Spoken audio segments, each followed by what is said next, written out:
La cabina se inunda de un olor delicioso, el olor de la canela.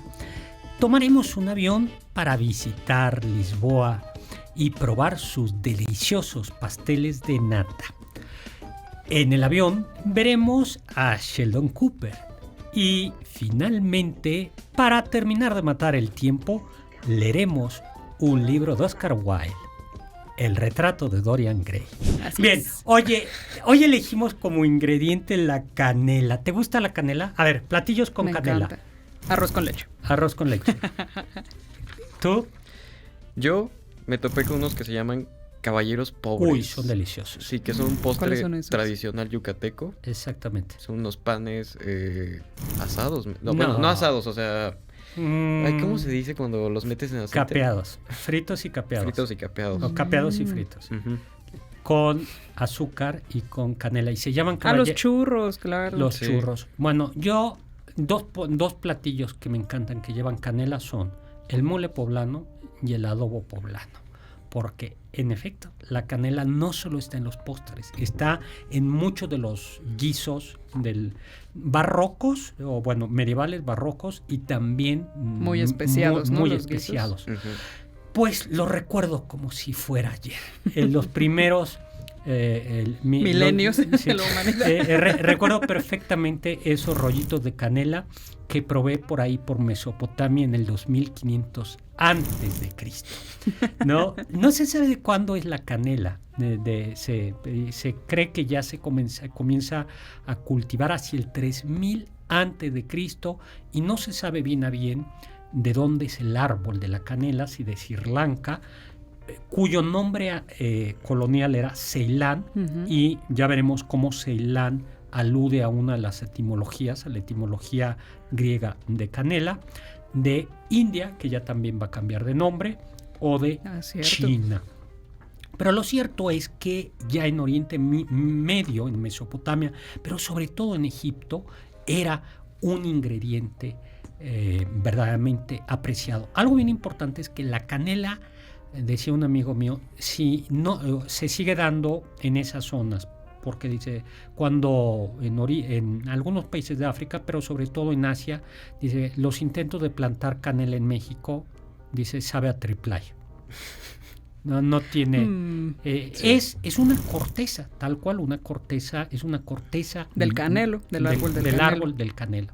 Los egipcios la usaban como sustancia aromática para perfumarse, también servía para rellenar las momias egipcias.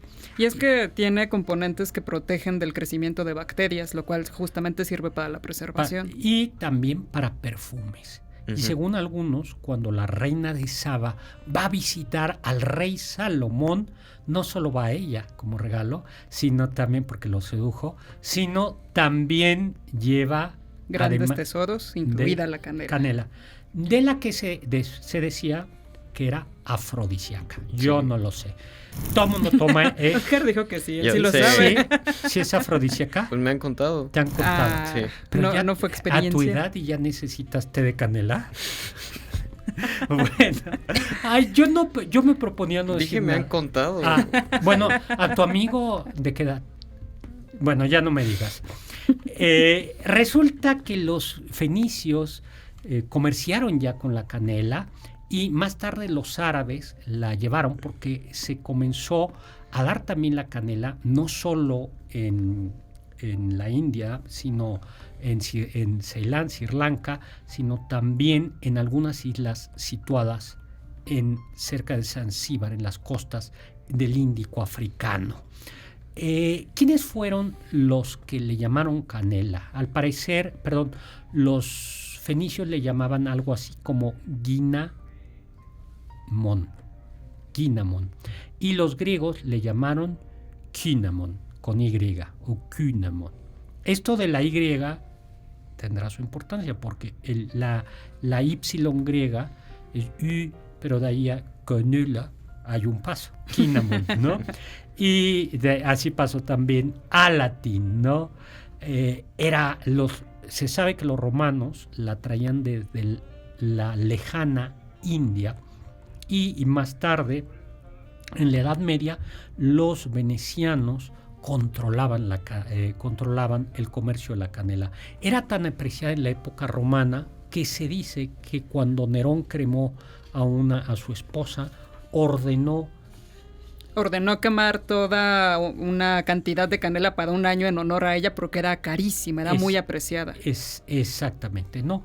Después, ya más tarde, con la caída de Constantinopla, fueron los portugueses los que controlaron la canela, que como les digo, si uno ve los recetarios medievales o los recetarios barrocos, está la canela no solo en lo dulce. Nosotros tenemos, como con el chocolate, ese prejuicio de suponer que la canela... Sí, que solo está en postres o en platillos dulces, pero en realidad, ¿no? la canela es picante, ¿no? Es una especia. Sí, que tiene, en ciertas cantidades puede endulzar, sin embargo, llega un punto en el que justo pica. Sí, pica, ¿no? Y por eso les decía al mole, en los adobos, en estas salsas, queda muy bien. Hay una receta de vino caliente que lleva canela. Ay, es cierto. Ya una vez les dimos la receta. ¿De vino caliente? Claro. Uy, delicioso. Lleva naranja, canela. Sí. Pórtate bien y en Navidad traigo ahora vino. Luego, durante la edad, bueno, y uno...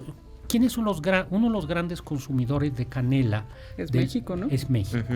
Porque recordemos que las especies, que era lo que quería la ruta, la seda y las especies, que era lo que quería Colón, en realidad los españoles al final sí la consiguieron, que es, síguete todo derecho por España, atraviesas México, o lo que después sería México, y te sigues derecho a Filipinas y ya.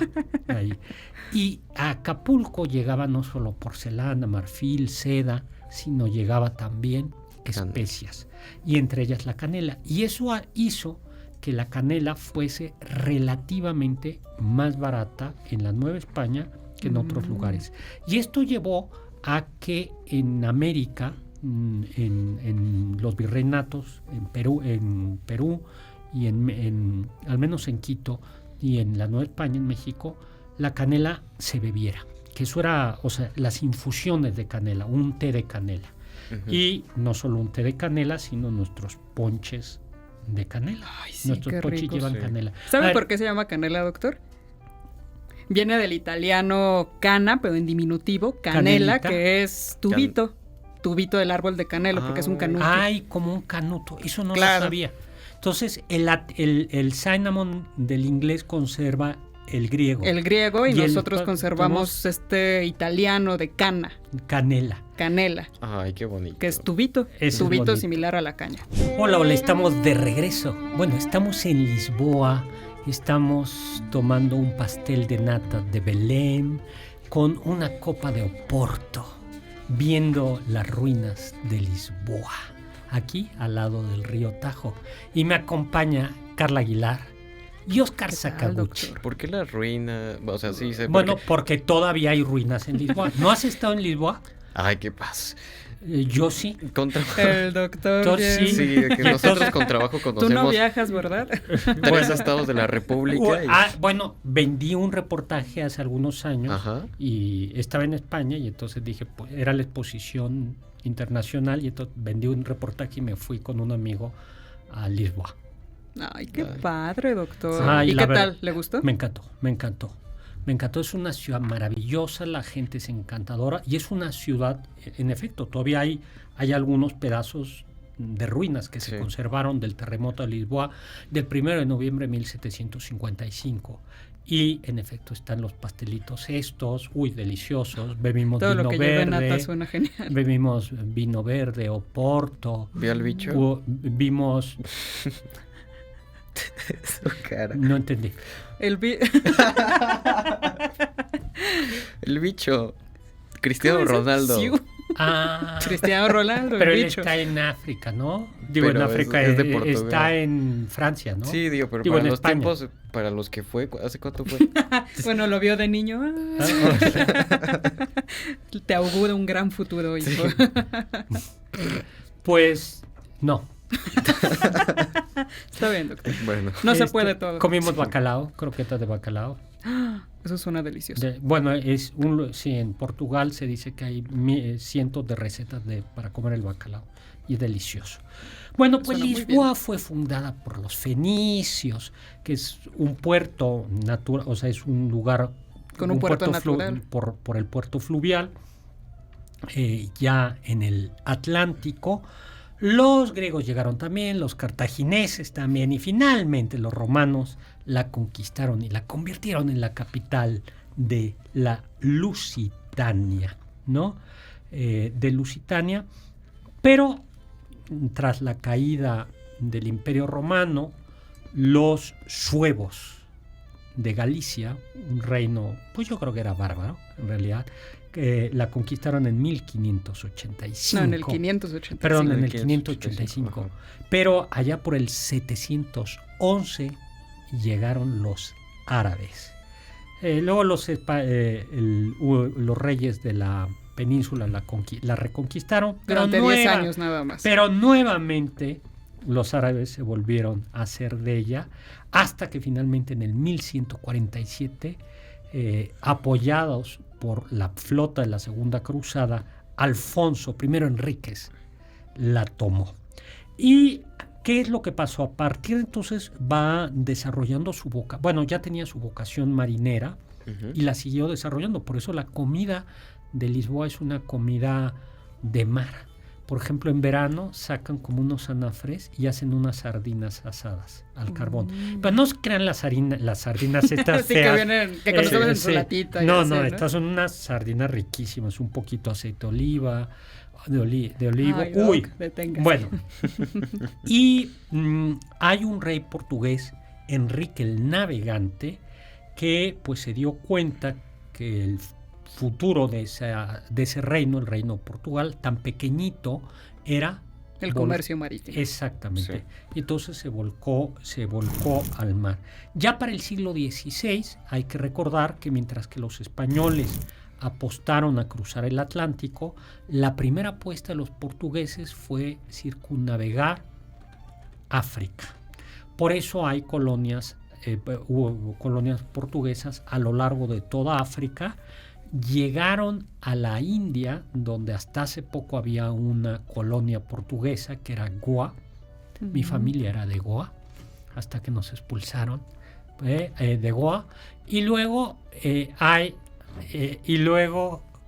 llegaron también a otra colonia, bueno, arrebataron, que en China, enfrente de Hong Kong, que es Macao, que hasta hace poquito es portuguesa, y por eso era portuguesa, y por eso Macao tiene iglesias barrocas católicas enfrente de Hong Kong, ¿no? Y también Brasil, ¿no? Ya puestos por ese camino, Brasil. Entonces era un imperio, y es un imperio que sobrevivió al español, porque el imperio español cayó, pero todavía en el siglo pasado, Angola, Mozambique eran colonias portuguesas. La verdad es que los portugueses eran unos gandallas. ¿Por qué? Bueno, tiene un montón de colonias. Bueno, pero no solo eso, hay de gandallas a gandallas. No, también Portugal, digamos que era el centro principal del tráfico de esclavos, que en su momento ni siquiera era tráfico de esclavos, era como el punto central del comercio de esclavos. Exactamente, tal cual. Entonces ellos eran los que controlaban el comercio de esclavos, incluso los esclavos que llegaban a la Nueva España los traían los portugueses. Wow. Y esta riqueza, cuando vas a Lisboa, la nostalgia que se ve tiene que ver con que dices, esto fue el centro del mundo, y hoy es nada. Es una ciudad, es de la Unión Europea, pero es un país relativamente pobre. De hecho, hay mucho portugués fuera de Portugal, hay muchos portugueses en Canadá, porque Portugal es extraordinariamente, es bastante pobre, sí, sigue siendo bastante pobre. Creo que es el más pobre junto con Grecia de la Unión Europea, pero lo ves, dices, ves los museos, las joyas, los palacios, y dices, aquí había... Sí, claro, ese pasado de imperio. Fue conquistado por el duque de Alba, marca de un brandy maravilloso, dicho sea de paso. Y el rey, en nombre de Felipe II, que fue el rey de Portugal durante un tiempo, pero recuperó su libertad. Nuevamente Portugal. Pero algo que marcó a la ciudad de Lisboa fue un 1 de noviembre de 1755. Hay que recordar que el 1 de noviembre, Día de Todos los Santos, y el 2 de noviembre, Día de los Fieles Difuntos, son fiestas importantes en la cristiandad. Sí. Y entonces el 1 de noviembre era misa de guardar y las iglesias en la mañana estaban atestadas, niños, mujeres, con velas, además rezando.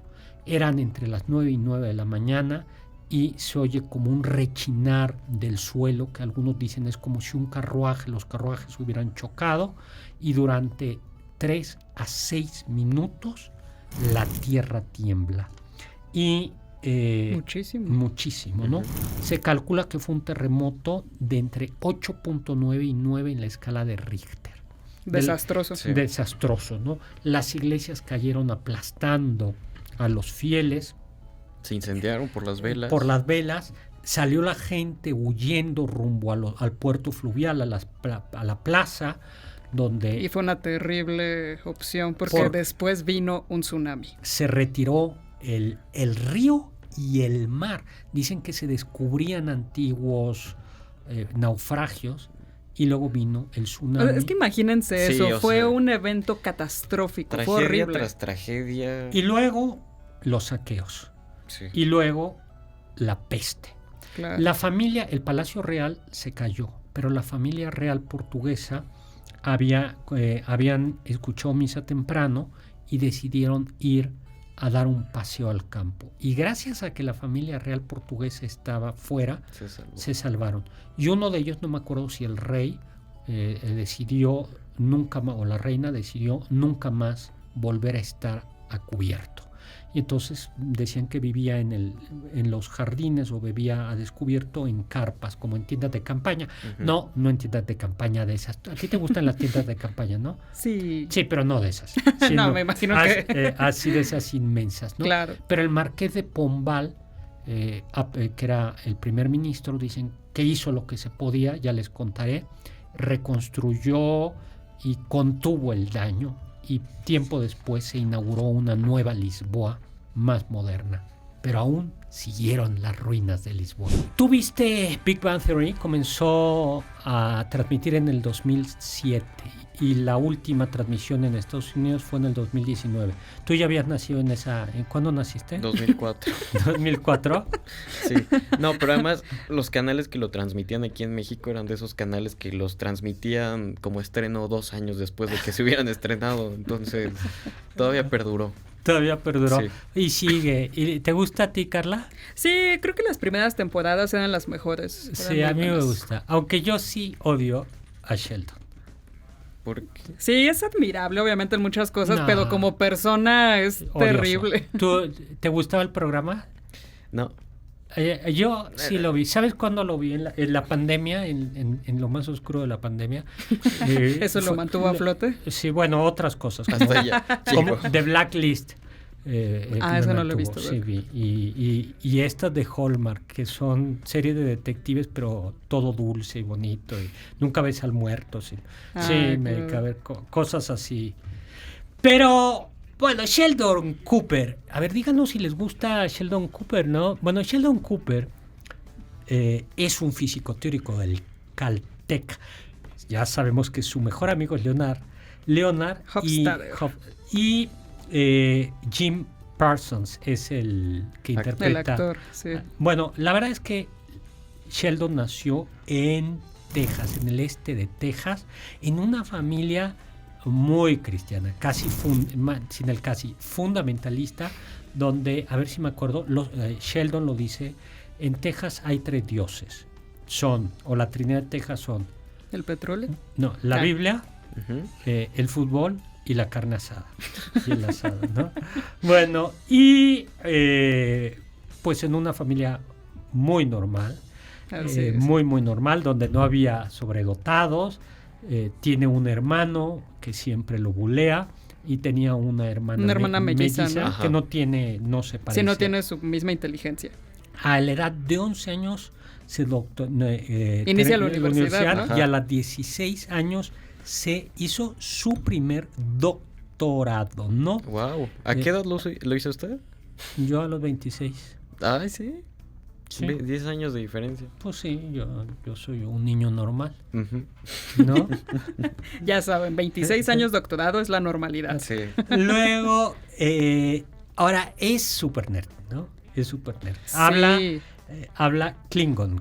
Ay, pues... ¿Qué es este lenguaje de la serie de Star Trek, no? Sí. Pero sí hay gente que lo Sí, habla, claro, ¿no? también hay Sí. gente que habla el élfico, ¿no? Del Señor de los Anillos. Ajá. Su coeficiente intelectual es de 187. 181. Yo eso sí no sé, nunca me lo he medido y no me lo voy a medir. Pero se supone que el promedio está, me parece, entre 98 y 109. Algo normal. De 110 a 119 es normal, pero alto.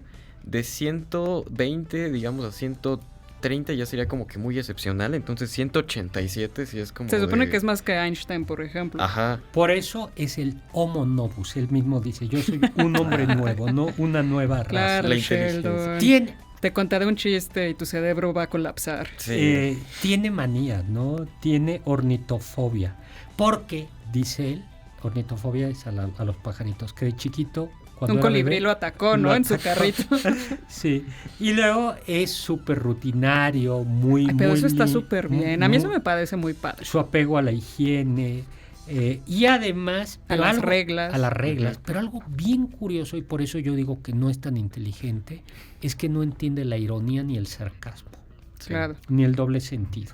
Sí, ¿No? claro, como un gran físico y matemático teórico, únicamente sabe de lenguajes unívocos y todo el lenguaje coloquial es un equívoco completo. Y la literatura. La ¿no? literatura, los Ujú. chistes, Sí, o y sea, por eso no, es incapaz. Por eso no entiendo los chistes y por eso sus chistes son malísimos, malísimos. Bueno, o sea, sí, son terribles. Son terribles. O sea, no hay Pero son manera. tan malos que son buenos. Tiene una frase que a mí me gustó, que le iba a poner Los sabios dicen, pero mejor puse una de desamor, que decía, lloro porque me da tristeza que todos sean estúpidos. Es como, wow. Ah, esa es buena. Sí. Y siempre remata, ¿no? Con bazinga. Bazinga, Para ¿no? decir, esto es un chiste. Ay, sí. Esto es un chiste. Chiste. Por si no te has reído aún, Pero ríete ahora. es bien importante esto, cómo la ironía Ujú. Se le escapa se le escapa, totalmente. porque la ironía consiste, lo hemos platicado aquí, en decir lo que se niega, afirmando lo que se niega. Ok. A ver, Bazinga. Bazinga.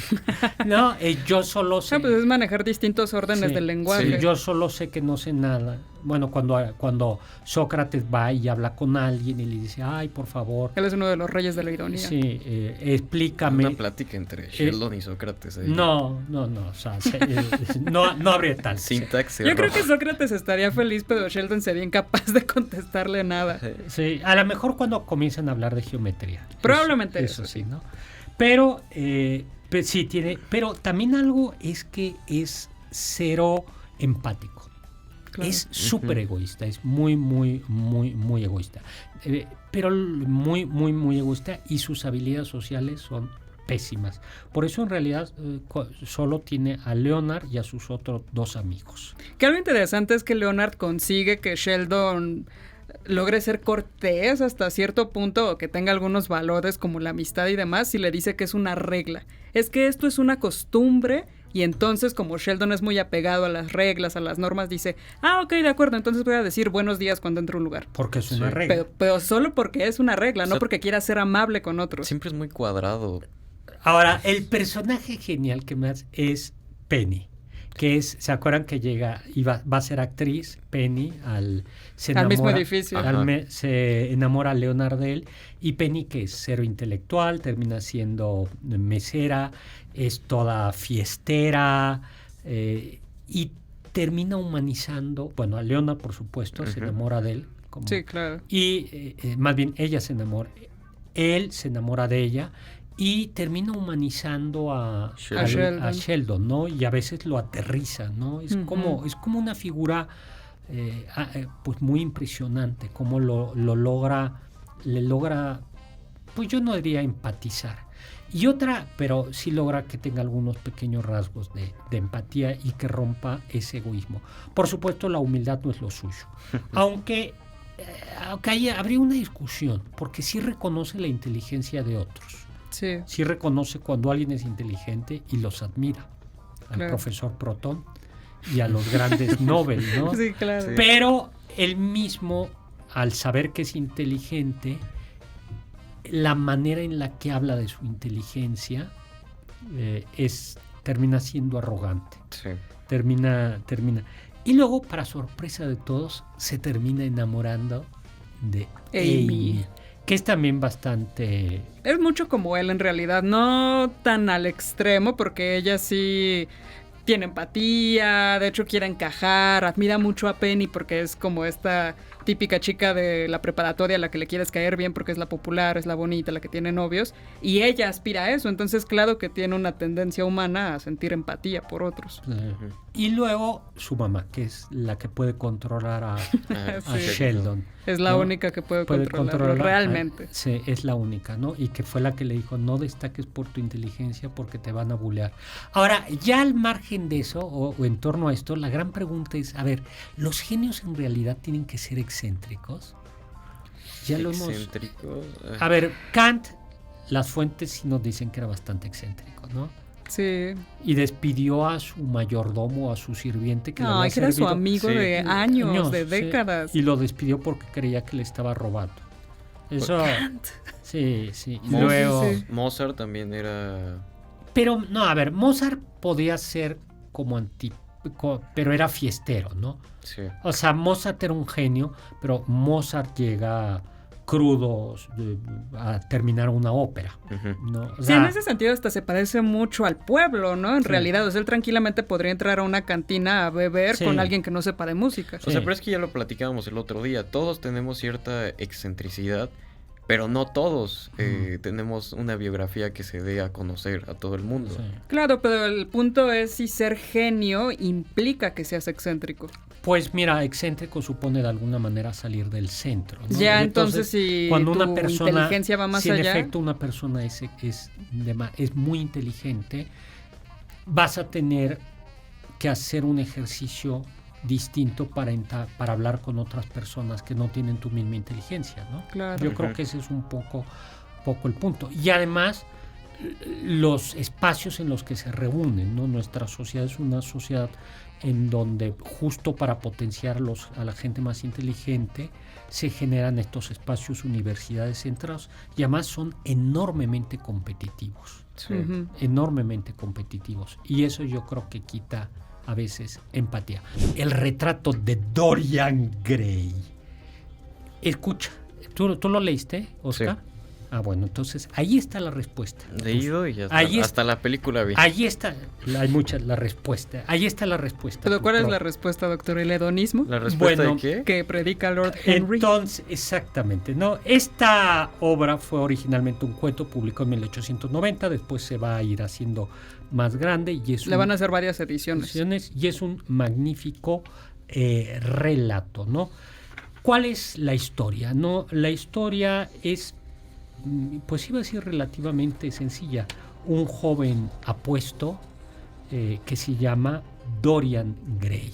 Así ¿no? es, que es pintado por Basil Hallward, que está prendado de la belleza y le dice, te tengo que pintar, y le hace un retrato de tamaño natural, ¿no? Porque en efecto además siempre hay ahí como una ambivalencia, ¿no? Claro, de hecho está acusaron a Oscar Wilde, bueno, lo acusaron obviamente de ser homosexual, pero sí. utilizaron partes de la novela para decir, ve las cosas que escribes, estas perversidades, porque claro que la admiración que siente este pintor Basil por él es muy erótica. Sí, Atractivo. Basil Uy, Hallward. ¿Qué? Es que ¿La música? Sí, se escuchó como si alguien hablara y yo de... "Ay, Bueno, no". entonces Basil pinta y en un determinado momento Dorian Gray cae en la cuenta de que su belleza, su propia belleza física va a terminar. Pero es gracias a Lord Henry, ¿no? El amigo de Basil. Ya adulto, mayor, un hombre así como de mundo, poderoso. Que además como que le gusta a Dorian, ¿no? Sí, como con una... porque todo está lleno de ambivalencia. O sea, es que son hombres, dos hombres mayores admirando a uno jovencito. O sea, claramente hay mucho erotismo en el aire. Muy griego de su Lord parte. Henry Sí, claro. le dice, mira, Dorian, lo único que vale la pena en la vida es la belleza y la satisfacción de los sentidos. Porque le dice algo muy hermoso, le dice, el verdadero misterio es lo visible, no lo invisible. O sea, ¿qué le está diciendo? Tu belleza es el verdadero milagro, es algo sagrado en la tierra. Ujú. Y entonces, ¿qué es lo que pasa? No, pues Dorian Gray dice, Dios mío, no puedo perder mi belleza ni mi juventud porque es lo único valioso en la vida. ¿Y cómo lo conserva? Haciendo un pacto. Hay un pacto. Y entonces el pacto con las fuerzas sobrenaturales es que el cuadro que Basil ha pintado de él, que él debe de guardar, va a envejecer. Y él se mantendrá Pero además siempre va a envejecer joven. con el paso del año, pero no solo eso, sino que también las malas acciones que haga Van a dejar marcas en él. ¿no? De suerte que el cuadro se va a ir deteriorando porque va a ir reflejando cada vez más no solo su vejez física, sino la maldad de su alma. Cha, cha, cha, cha, cha, cha. ¿No? No les contamos el final por si no lo han leído. Sí, lean la novela. La verdad es que es muy entretenida. Tiene partes muy hermosas, especialmente de Lord Henry al momento de estar alabando la belleza de Dorian y exponer esta filosofía donde tienes que experimentar todos los placeres, independientemente de si son viciosos. Por eso Dorian Gray le hace caso y se convierte en una mala persona. Bueno, ya era mala persona. Sí, más Pero, bien simplemente necesitaba como la justificación, ¿no? El permiso. ¿Por qué son tan malos con el hedonismo? ¿En qué terminó? ¿Ves? ¿Ven? Pues no, ya. Sí, no. ¿Ves por qué te la decía? tienes que volver a leer para entender. No, o sea, sí, pero ¿qué tal si...? Pero es que eran todos. A ver, no, es que una cosa es disfrutar del placer, como Aristóteles, moderado, racional. No, a ver, puedes ser un epicureísta y perfectamente eres hedonista. Sí, a ver, sí, pero el epicureísmo es todavía más sobrio que Aristóteles. Sí. Porque es placer que no causen dolor, sobriedad, Justamente austeridad. Imperturbable. Porque abusar del placer eventualmente evita que sientas placer. A veces los Epicuro lo que dice son los placeres naturales, como dormir, beber, ¿no? Nada extraño, nada artificial, ¿no? Sí, o sea, el lujo no tiene por qué estar presente para sentir placer. Sí, exactamente. Ay, ¿quién habla aquí? No, ya, perdón. No, yo no estoy defendiendo eso. Sí. Yo lo que estoy diciendo es... O sea, Epicuro dice que si tienes hambre, te comas un pan. No tienes por qué irte al restaurante que está en tal colonia. Yo por eso, en cambio, soy aristotélico. Exacto, donde no hay ninguna contradicción en disfrutar de un pan lujoso. Exactamente. Hay que vivir la liberalidad, la templanza. Exacto, ¿no? En lugar de tomarte una medio. botella y media de vino, te tomas media botella y un aperitivo. Así lugar de tomarte 2 solomillos, te tomas solo uno, ¿no? En lugar de tomar unas crepes Suzette, tomas solo fruta con crema chantilly. Pero por eso la felicidad flotante. se vuelve difícil de alcanzar luego. Pero tú eras el hedonista. Sí, es que ya. Ahí está.